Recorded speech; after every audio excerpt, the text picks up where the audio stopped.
Баршаңызға қайырлы күн достар. Бүгін сіздермен бірге орешки, яғни жаңғақ печеньесін дайындайтын боламыз.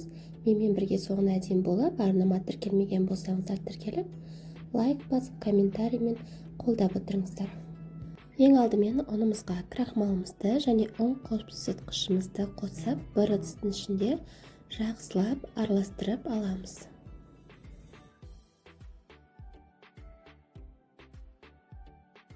Үстінен бөлме температурасындағы 72 немесе 82% еріп тұрған сары майымызды салып, қолымызбен барлығын жақсылап араластырып, езгілеп аламыз.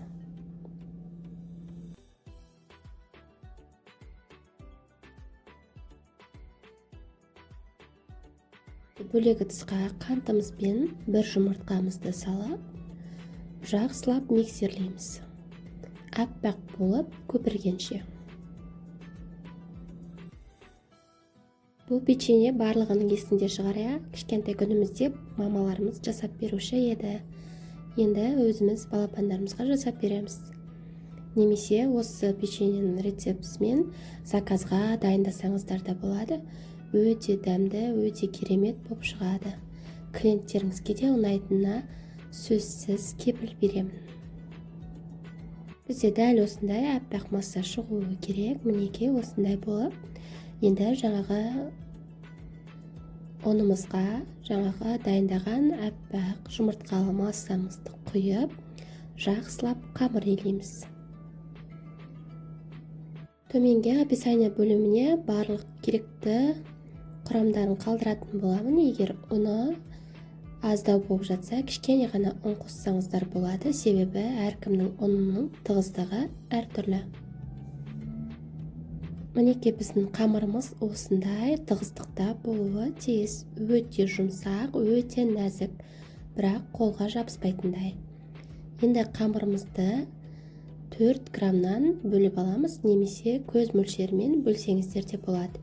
Егер заказға дайындайтын болсаңыздар, онда 4 граммнан өлшеп алғандарыңыз дұрыс, себебі бір қалыпты бір келкі болып шығады.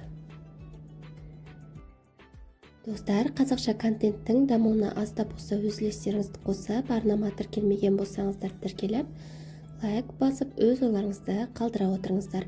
Алдағы уақытта тағы да керемет рецептермен бөлісетін боламын. Егер менің арнам ұнаған болса, жақындарыңызбен де бөлісуді ұмытпаңыздар. Енді орешницамызға қамырларымызды осылай орналастырып шығамыз. 5-7 минут аралығында пісіріп аламыз.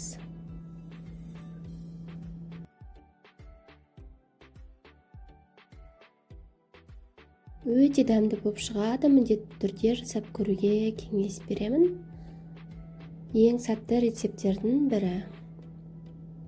Мінекей біздің печеньелеріміз 5-6 минут шамасында пісіп шықты. Енді осылай шанышқының көмегімен түсіріп аламыз.